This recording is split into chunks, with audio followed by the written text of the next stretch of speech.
When you think of Mississippians who made a name for themselves in the world of puppetry, well, Jim Henson likely comes to mind. But there's another master of puppetry who has brought this magical art form to stage and screen. Peter Zapatel is artist director for the Puppet Arts Theater of Jackson. He has carved out a lifetime career of entertaining and educating children through his imagination and the creation of hundreds of characters. Peter, it is awesome to have you here with us today. Thank you, Marshall. Okay, number one, reach out. I hope some of your creativity just rubbed off on me. Oh, okay. Yeah, because I am a big fan. I really am. Thank you. And you get to do every day what you love to do. And I mean, a lot of people would be very envious of that. Right. Yeah. Well, that's what life is about, trying to find a place where you fit and you do what you like to do. Yeah. And then everything is so much easier. Your parents thought you were going to be a dentist, didn't they? Yeah. Yeah.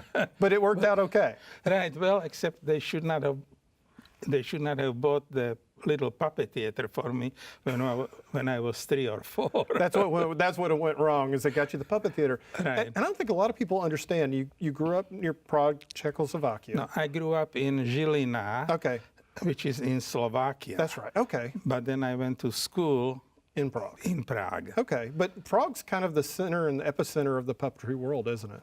Yes. Yeah. Wow. Yeah. So so at the time when you were growing up, there weren't a lot of televisions, were there?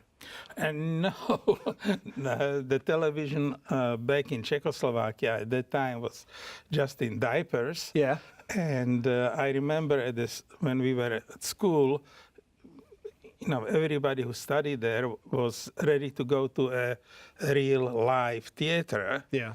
puppet theater or theater. And somebody said, well, if you are not a good student, you end up in television. You ended up in television. Well, you were a good student, though, but it just happened to be. Ended up in television. Ended up in television. So your family decided to move to the United States. Correct. And that wasn't a real easy thing to do. I mean, y'all made a stop in France, and then you made it to the U.S. What caused your parents to decide to move? Well, because they saw that there was not much future in Czechoslovakia that was under the communist domination at that time. And we had family living in New York. So my father came up with that brilliant idea of applying for the passports and trying to get out. So there was a group of friends, his and mine, who were kind of growing up together. And eventually in '68, after the Russians came in, most of them moved out. So they are now in Switzerland, Israel, England, Australia. But you fortunately ended up in New York. That worked out okay. We ended up in New York. So well, you had you got your master's in puppetry. You went to the Academy of Performing Arts in Prague and got your master's, and that was in '62. So you by the time you moved over, you were very good at what you were doing. Well, I mean, the New York Times said you were a talent to watch, so that's usually a good sign. Well, because that happened because we did something unusual. Yeah. You see, we were performing at the National Festival of the Puppeteers of America in Storrs, University of Connecticut, and we brought in the black theater technique and did a show that way. So when you do the show, you wear black velvet hoods, shirts, gloves, pants, and you stand behind the puppets. So the light is focused only on the puppets, and puppeteers kind of disappear in the darkness. Then another thing that I think caught the writer attention was that we did the symphonic poem, The Moldau, the story of a river that flows through Prague. And we used scarves and more scarves and a lot of scarves. So it was really a fun show. I do love the fact that you actually started out on Wall Street. So you were kind of like the Wolf of Wall Street back in, well, not really. Peter and the Wolf on Wall Street. Yeah, well, a friend of my mother's cousin worked for Dreyfus and Company, and she found me a place in the mailroom. Yeah. So, my little joke is that that was the closest to the millions I got in my life. You got very close, very close. I think one of the neat stories is that who you ran into while you were up there. You ran into Jim Henson. And you never would have guessed at that point that you two would have swapped places in the world. He left Mississippi and you were going to end up coming to Mississippi. Right. Well, we met with Jim back in it had to be 68, 69. Yeah.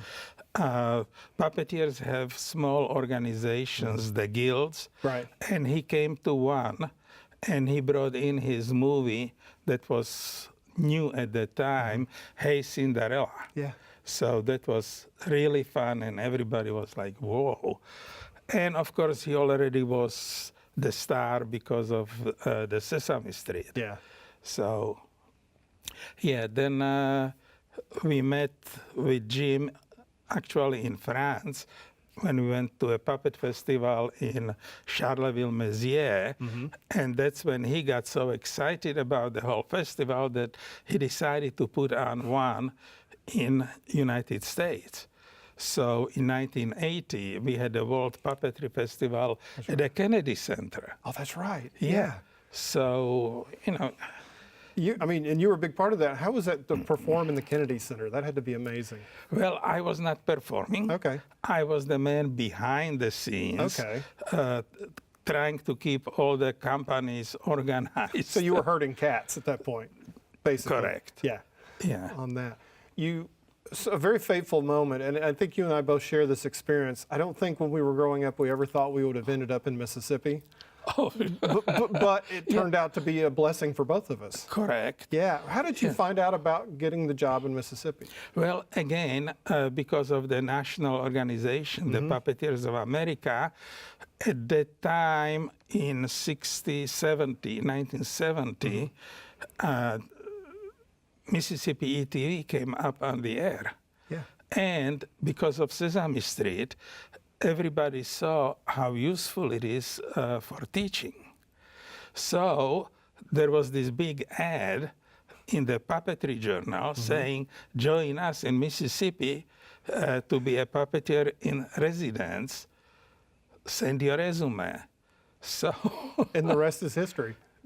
yeah, You started in 1971, and I think that's right. correct. Okay. Yeah, in 1970, ETV came on the air. Yeah. In 1970, we performed at stores, and from there, in December 1970, we were already here kind of auditioning, bringing our puppets. So, just to show off. I guess technically I should say welcome home, because you did a lot of work on this very stage, didn't you? Correct. Yeah, you're looking around. It's funny because we walked in, it was like old home week. Everybody's saying hello to you. Right. But you spent a lot of time down here. So, what exactly did did you do during your 8 to 5? What was your day like? 8 to 5. Yeah, your day. Okay, so you're looking at me, I didn't work 8 to 5. I worked longer than that. Correct. Yeah. Well, it depends on a day. Yeah. Because when I started, I was in production and I was teaching people how to do the puppets, how to manipulate the puppets, putting on the show. We started with the Mad Factory. Yeah. My name's Jibberty Flibberty. Are you Mr. Stubby? No, my name is Cranston. You'll find Stubby in the workshop. Isn't this the workshop? Not really. This is the machine shop. What's that? That's our machine. I was not only helping out, but I was also Arlo van Winkel. Yeah. So we had a lot of fun, and then came, of course, Clyde Frog. Yeah. And then the management was kind of, you are doing this stuff, but can you do something else? Yeah. So we brought a suitcase of our puppets from Peter and the Wolf. The symphony did a recording for us.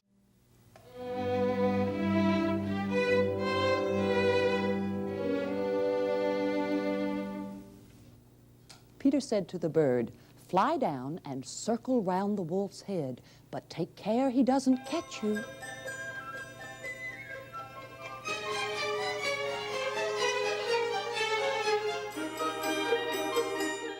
And that was the first puppet special that we've done here. And it went national. It went national. At that time, PBS did not have all the programming coming from who knows where, but it was really kind of donated by the local stations, and that's what we did. That's what ETV did. And soon followed up after Peter and the Wolf was Beauty and the Beast. Correct. Yeah. Yeah. Well, that is the story that is my probably the most favorite of them all. Anytime I see the theater is putting it on, I am there. And now, even 2 years ago, we were in Philadelphia, Pennsylvania. So I saw they were doing Beauty and the Beast. So I used our granddaughter. Oh, and, wow. Yeah, and brought her with. What did she think? Well, that was interesting because she was 4 or 5, and she went to see it before I came, and she said, there are some scary parts, so I won't look. And I will tell you when the scary parts are coming, so you don't have to look. She knew exactly when they were. That's awesome. That's awesome. So, The next one, I think, the one that in this, I was watching it a little bit, and I was like, this voice sounds very familiar. It was Steadfast, the Tin Soldier. He bothered her, and he yelled at her, and he scared her every day. Burl Ives narrated that for you. How did you get Burl Ives to narrate that? well, we found his agent. Yeah, We wrote a letter, yeah. and there he was, I'll be darned. available. He had his favorite audio studio in LA, so we did not have to worry about it. And Because he was older at that point, so you had to travel to him. oh, absolutely, Yeah. absolutely. Henry Klein was directing the show, and we both went to LA, and then we went back to see Shari Lewis, who did introduction to our other show, The Sleeping Beauty. So we had some really nice experiences. That was really neat. And a lot of the shows that you produced here, there would always be somebody famous would pop up in it. Or one time I remember seeing one where your son was even in it. Well, he was not famous then. You didn't have to write him a big royalty check, I wouldn't figure. No. Yeah, it's like here's some milk and some Cheerios, and you're good. So Correct. now, how old was he when he did that? I don't know. Like 4 or 5? He was pretty young. Yeah, that was in Tic Tac series. Yeah. And then also he had a role in The Right, which was an educational show Yeah. for which I'm thankful today Yeah. because it dealt with grammar. Yes. And I learned more about grammar on that show because I was supposed to make sure that everything is correct. Right. So that was fun. You worked very closely with the Department of Education on a lot of the things you worked with. That had to be fun. Well, some of the depends because, but then again, it was a learning experience Yeah. to find out what the teachers Right. really needed Yeah. to get from the show. So again, it was a learning experience. Exactly. To me, all these projects were about learning. Yeah.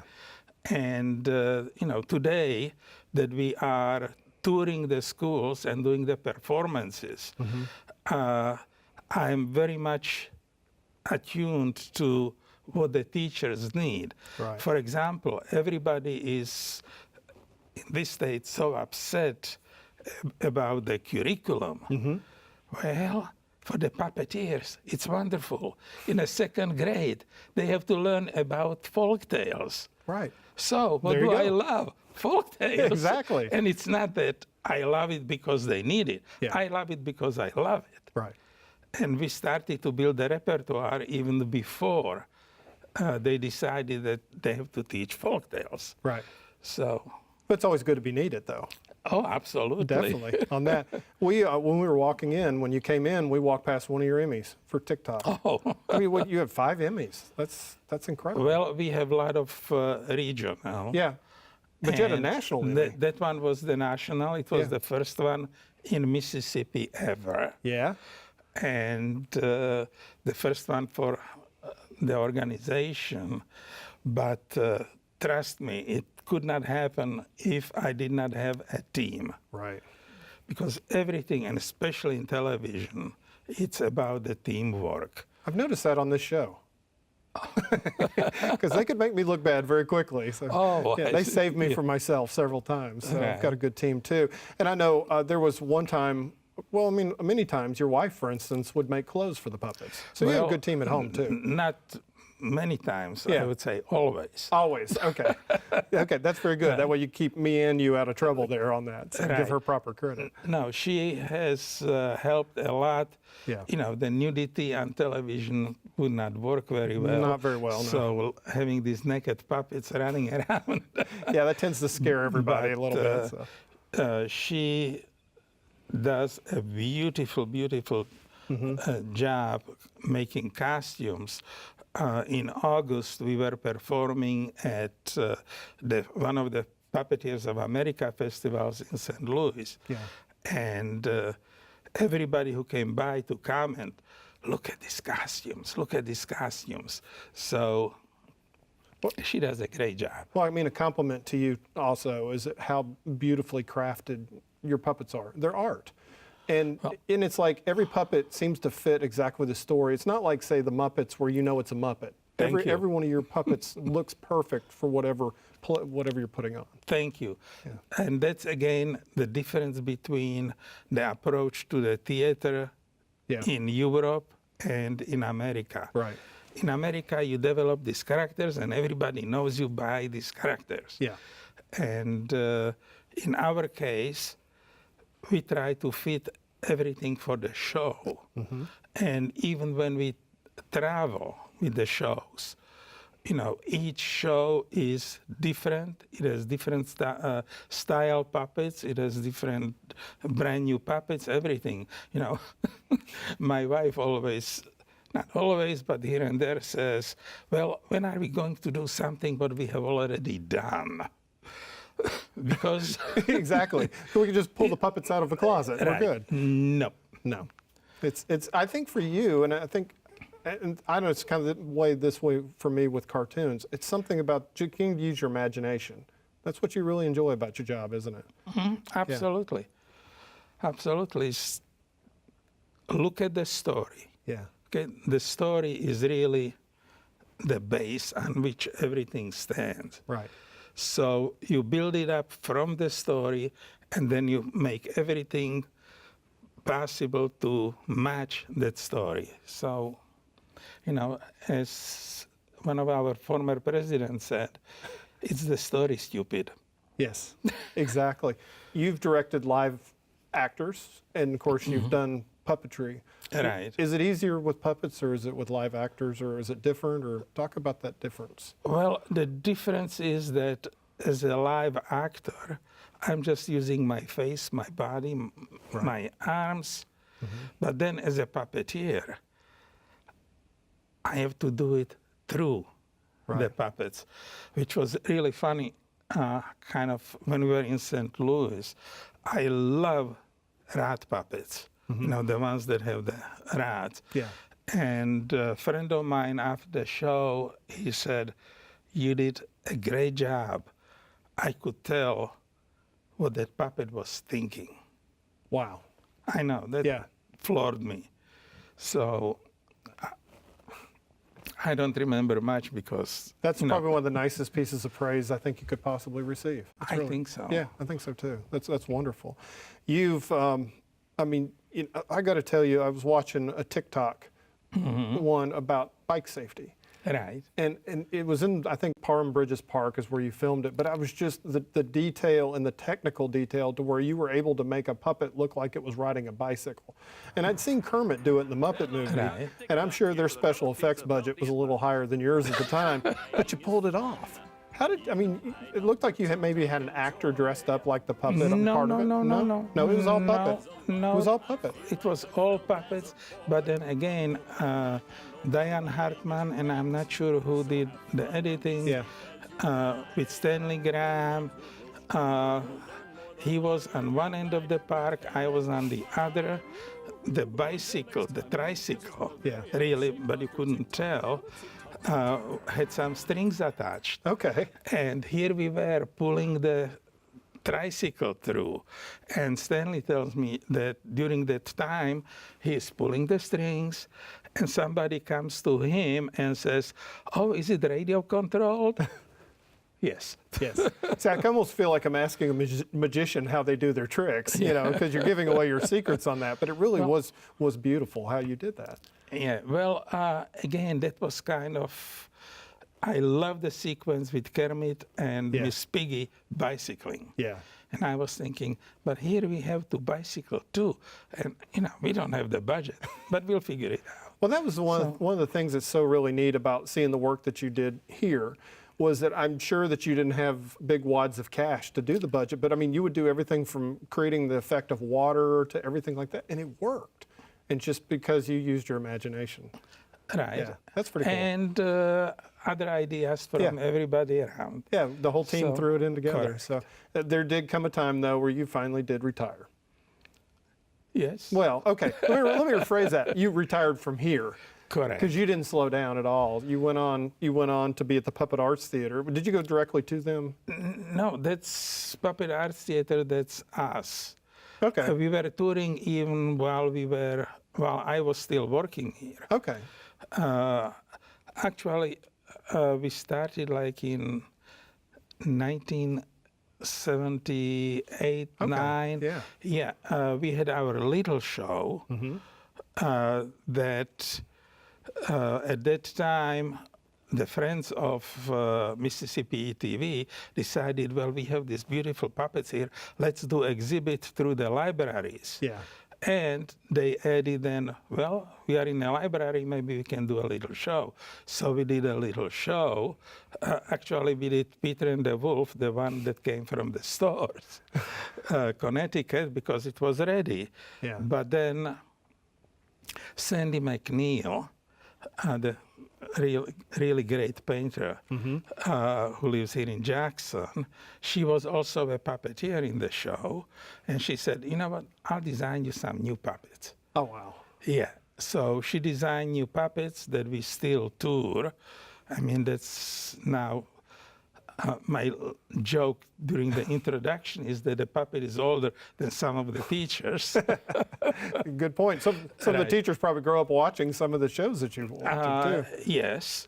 And not only that, back at home, I have framed a collage of different puppets and from different shows. And one time somebody came to do our water or something, and he looked at it and he said, "You? Oh, ooh, okay." Oh, wow. Yeah, so that's kind of sweet. That is kind of cool because, you know, I normally get, oh, you made fun of my uncle. See, that's with one of my cartoons. So I think I'd much rather have your world definitely on Yeah. that. You still obviously get to do this. Talk about what's some of the most recent shows that you've been doing. Well, last year we have produced a Japanese folktale, The Adventure of Momotaro. And that's what we are touring. We toured last year and this year, and we are going to, at the end of the month, we are going to Macon and Philadelphia. You see, thanks to the Mississippi Arts Commission, that partially funds these shows, we can go to places like Macon. Yeah. And that is wonderful because these kids have no idea that, you know, something like that can be happening. So it's really fun. And I think also important that kids get a look at something that is completely outside of their frame of reference. Right. It's much different than going to see a special effects laden movie. They get to actually see the tour Well, right there in their. You know, my most favorite channel on television is the Turner Classic Movies. Oh yeah. And there was introduction by Mankiewicz, who said, these are the movies that were produced before we knew how to blow up things. Good point. Because now, It's all loud and exploding. right, Right. But my kids can watch Wizard of Oz, and there's a tornado made out of a piece of hose. That still scares my kids more than a real one. So it's amazing. Peter, I do appreciate you coming back home and spending a little time with us and being able to talk about your amazing career. It's such a blessing that you've been able to educate and entertain kids for so many years. well, it's been a joy. Thank you. Thank you. You're very welcome.